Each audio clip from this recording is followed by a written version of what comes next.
Hello అండి hi welcome to my food friend. ఆకుకూరలు అంటే నచ్చని వాళ్ళు కూడా ఇష్టపడి తినేంత కమ్మగా ఉంటుంది ఈ తోటకూర వెల్లుల్లి కారం. చాలా టేస్టీగా ఉంటుందండి. నాకు అన్ని ఆకుకూరల కంటే కూడా తోటకూర అంటే చాలా ఇష్టం అండి. మంచిగా ఫ్రై కర్రీ లాగా చేసుకోవచ్చు. అలాగే మీకే ఆకుకూర ఇష్టమో నాతో కామెంట్ రూపంలో షేర్ చేసుకోండి. అలాగే తోటకూరలో చేసే ఈ వెల్లుల్లి కారం ఫ్రై కూడా చాలా బాగుంటుంది. టేస్ట్ అన్నంలోకి అయితే అద్దరిపోతుంది అనుకోండి.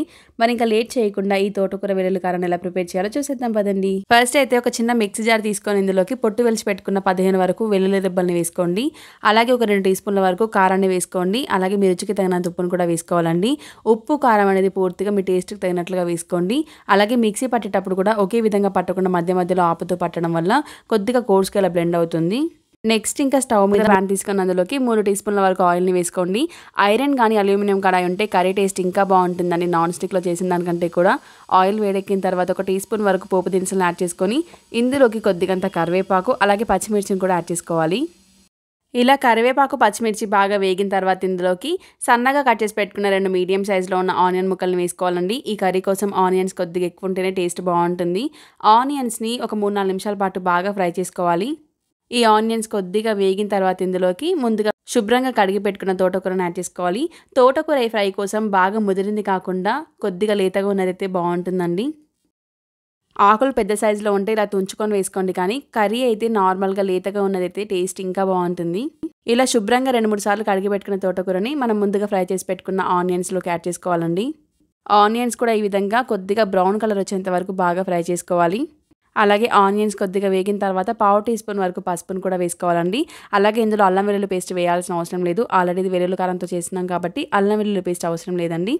అలాగే ఇలా బాగా వేగిన ఆనియన్స్లోకి మనం ముందుగా శుభ్రంగా కడిగి పెట్టుకున్న తోటకూరను యాడ్ చేసుకోవాలి. తోటకూర వేసిన తర్వాత ఒక 2 నిమిషాలు ఆగి ఆ తర్వాత కలుపుకోండి. కలుపుకుంటూ ఉంటే వాటర్ అన్నీ కూడా రిలీజ్ అయిపోయి తోటకూర అంతా కూడా బాగా ఉడికిపోతుంది. మనం చేసుకునే ఈ తోటకూర అనేది మనకి ఫ్రై కర్రీలాగా రావాలి అని అనుకుంటే మూత పెట్టకూడదండి. మూత పెట్టకుండా మధ్య మధ్యలో కలుపుకుంటూ ఫ్రై చేసుకోవాలి. ఇలా మీడియం ఫ్లేమ్లో ఉంచి ఒక 10 నిమిషాల పాటు కలుపుకుంటూ ఉంటే తోటకూర అనేది ఉడకడం స్టార్ట్ అవుతుంది. ఇలా ఒక 10 నిమిషాల పాటు మీడియం ఫ్లేమ్లో ఉంచి కలుపుకోవడం వల్ల తోటకూరలో ఉన్న వాటర్ అన్నీ కూడా అబ్జర్వ్ అయిపోతాయి. అలాగే కర్రీ కూడా ఇలా వాటర్ లేకుండా మంచిగా ఫ్రై అవుతుంది. ఇలా బాగా ఫ్రై అయిన తర్వాత మనం ముందుగా చేసి పెట్టుకున్న వెల్లుల్లి కారాన్ని యాడ్ చేసుకోవాలండి. మంటని మాత్రం పూర్తిగా లో ఫ్లేమ్లోకి తగ్గించి కలుపుకుంటూ ఫ్రై చేసుకోవాలి. ఈ వెల్లుల్లి కారం వేసిన తర్వాత కర్రీ అంతా కూడా ఒక 4 నిమిషాల పాటు ఫ్రై చేసుకుంటే సరిపోతుంది. ఈ ఆకుకూరలోకి మనం వేసిన వెల్లుల్లి కారం వెంటనే కలవదండి. ఒక 4 నిమిషాల పాటు కలుపుకుంటూ ఫ్రై చేసుకుంటే వెల్లుల్లి కారం కూడా బాగా వేగుతుంది. అలాగే ఆకుకూర కూడా బాగా పడుతుంది. ఇలా ఒక 4 నిమిషాల పాటు బాగా వేయించుకున్న తర్వాత చివరగా కొద్దిగంత ధనియాల పొడి చల్లుకుంటే కర్రీ టేస్ట్ అయితే సూపర్గా ఉంటుంది.